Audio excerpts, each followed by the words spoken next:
Hello everybody, आप सभी का मेरे चैनल फिजिक्स क्लास में स्वागत है। आज हम अल्टरनेटिव करंट चैप्टर से AIPMT 2011 के क्वेश्चन सॉल्व करेंगे।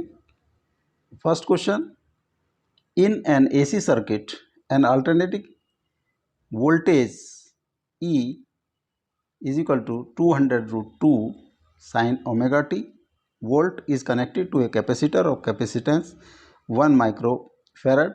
The RMS value of current in the circuit is 100 milliampere, 200 milliampere, 20 milliampere and 10 milliampere.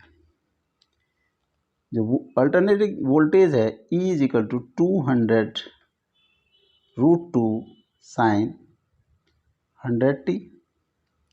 जो स्टैंडर्ड इक्वेशन होती है E is equal to E0 sine omega T.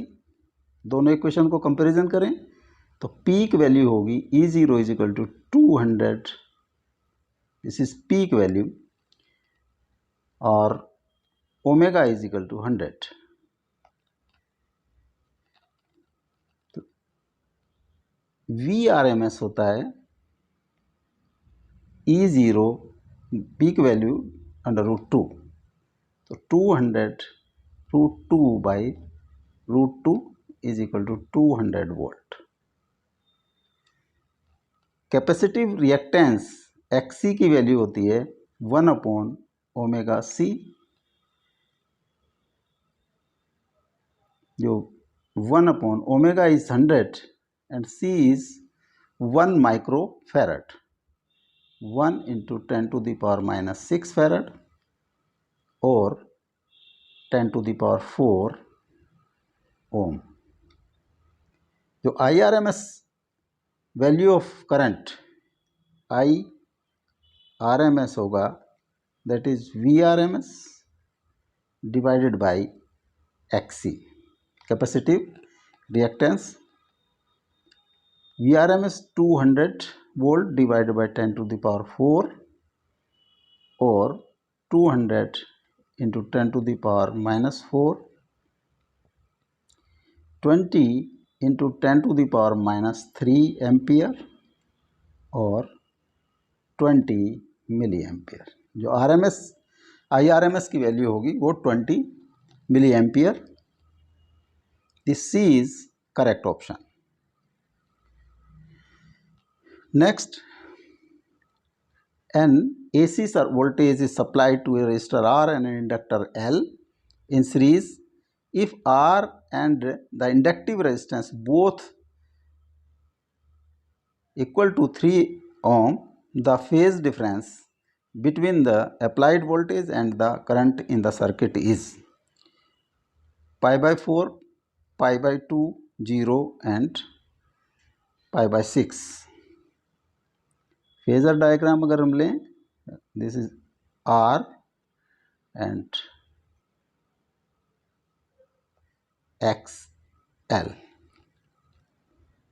Inductive resistance, इनका resultant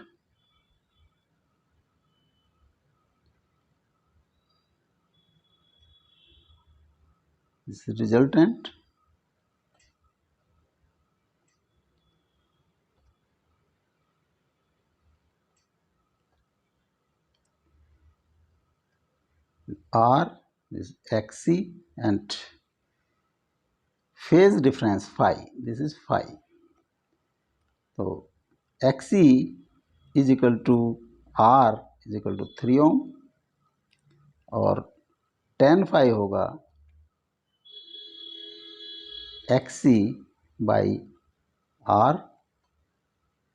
is equal to 3/3 is equal to 1 और tan π/4। तो phi की value होगी π/4। तो phase difference होगा, that is π/4। A is correct option.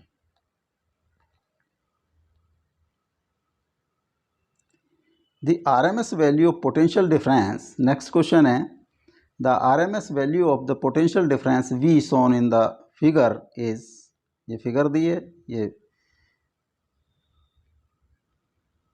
T/2 T इसकी RMS वैल्यू दी है V0, V0 by √2, V0 by 2 and V0 by √3।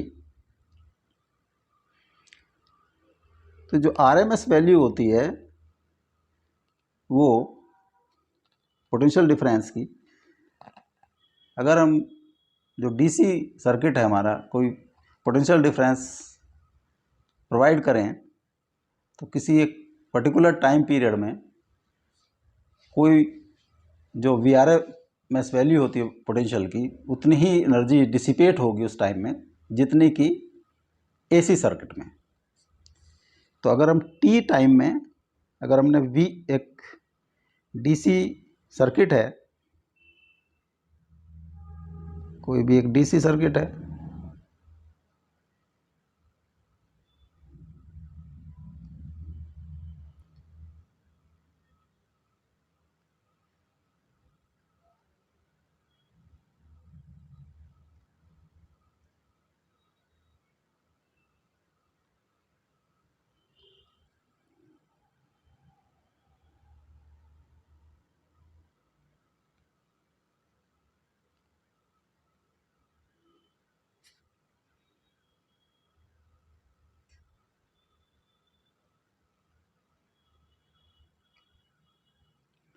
ये एक रेजिस्टेंस R है, इसको हमने बैटरी से जोड़ दिया है।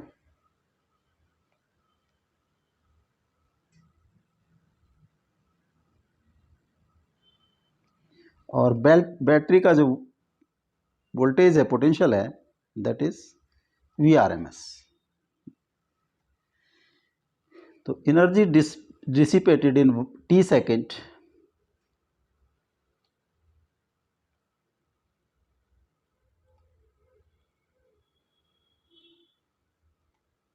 T टाइम, उसकी वैल्यू होगी VRMS square by R into T। अब अगर कोई AC सर्किट है,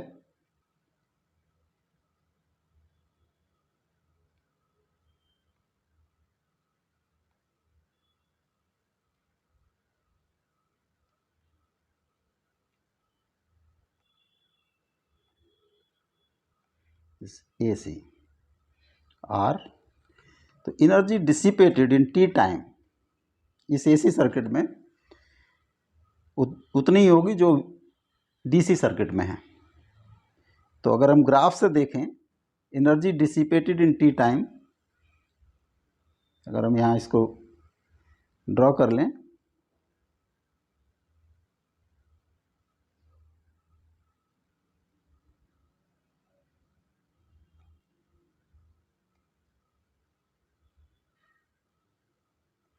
V0 ये T/2 T, energy dissipated in T time.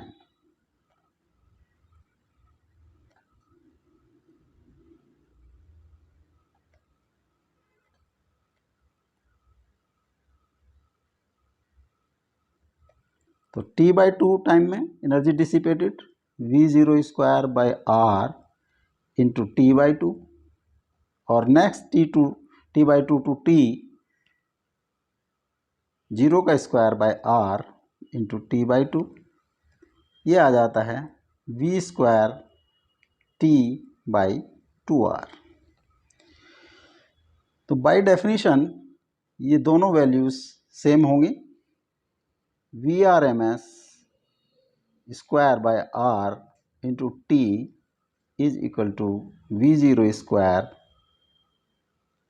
Into T/2R,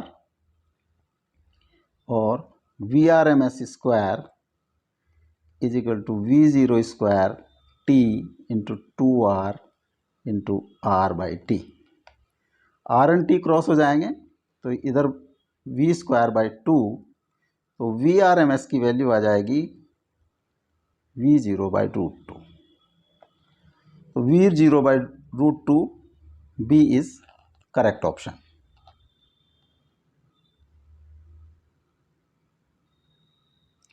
next,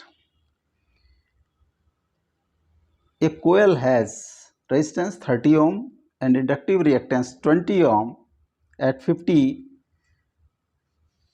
hertz frequency. If an AC source of 200 volt 100 hertz is connected across the coil, the current in the coil will be 4 ampere, 8 ampere, 2 by root 3 ampere and 2 ampere.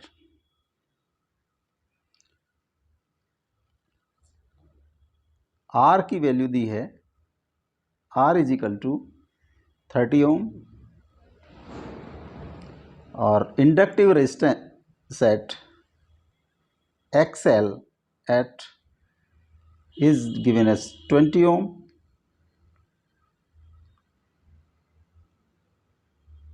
यह है at 50 hertz frequency.